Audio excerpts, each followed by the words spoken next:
Okay, we're going to take this one step further, and we're going to do that by asking a question. So, in all these tables, notice how everybody's got this little degree sign after all the letters, right? And so I thought we would take some time in discussing what that means. So, this delta G, this little degree sign, this means under standard conditions.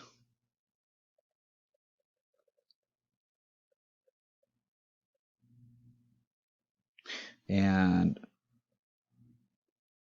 sometimes standard conditions can mean a couple different things than what we're used to.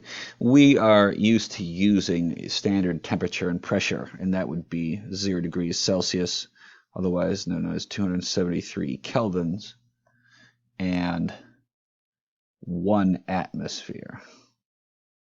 And sometimes these equations use 298 kelvins, 25 degrees Celsius as standard conditions.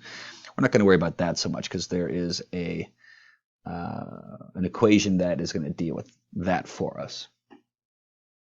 So let's take a look at this equation here. And this equation is going to be a real simple one because what it's going to tell us is whether or not this reaction takes place under standard conditions, under different temperatures and different pressures. So the equation that we're going to use is going to look like this. Delta G is equal to delta G under standard conditions plus RT times the natural log of something called Q. Well, you guys remember Q, right? So let's take a look at our situation here. We've got a T of 25 degrees Celsius. We know R, our standard gas constant, and we had a bunch of different values for this. We're going to use 8.314 joules per mole Kelvin. If we are trying to find Q, this is going to be the relationship of products to reactants. And this one's pretty straightforward because the reaction looks like this. So if we were going to calculate Q, and these are partial pressures, remember, but this one is a liquid. So this one's not too difficult because there's nothing on the product side that we can use. We'll just put a 1 there. And we'll say the partial pressure of hydrogen gas, and because it's got a coefficient of 2, we're going to square that. And the partial pressure of carbon monoxide gas, which does not have a coefficient. So we're just simply going to plug these in to get our value for Q. All right, we're using partial pressures, and they give it to us pretty straightforward. Carbon monoxide, 5 atmospheres. Hydrogen gas, 3 atmospheres. So let's plug that in, and let's see what we get for a value for Q. 1 over the partial pressure of the hydrogen gas, 3 atmospheres squared. I'm trying to write squared. There we go. And the partial pressure of carbon monoxide, 5 atmospheres. So there's nothing fancy here. If you bust out your calculator, which you should have with you at all times, you know that 3 squared is 9 times 5 is 45. So we're simply going to take the inverse, and that is a bunch of 2's. We get 0.0222. And we're not really going to worry so much about our units. Okay. Here's how this works. We're going to take, and what this is saying is that our delta G is equal to our delta G under standard conditions plus RT times the natural log of Q. All right?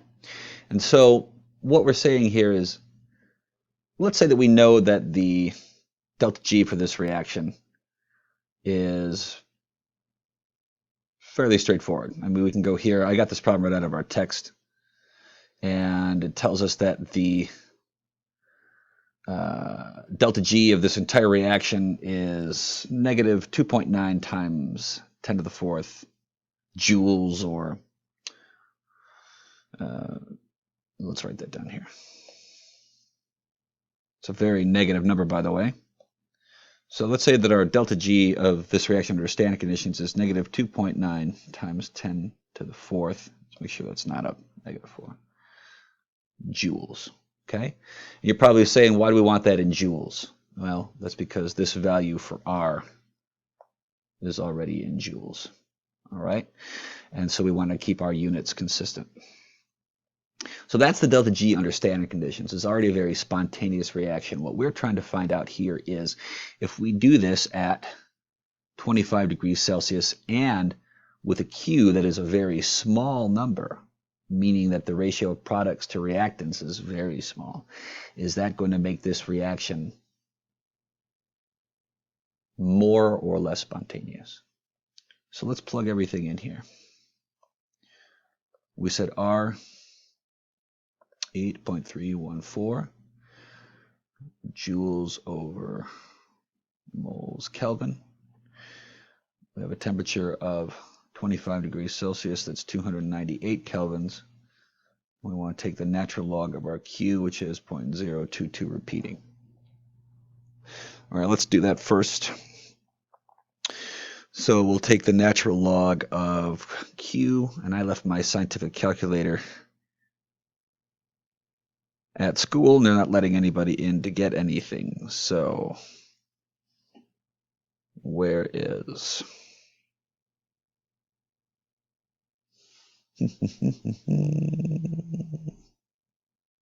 Sorry, it took me a while to find the natural log on the iPad function that I'm using. And so we're taking natural log, let's clear everything, natural log of 0.0222, and I get a value of natural log of 0.0222 of negative 3.808. All right, so let's crank all that stuff out. Let's pay attention to the units.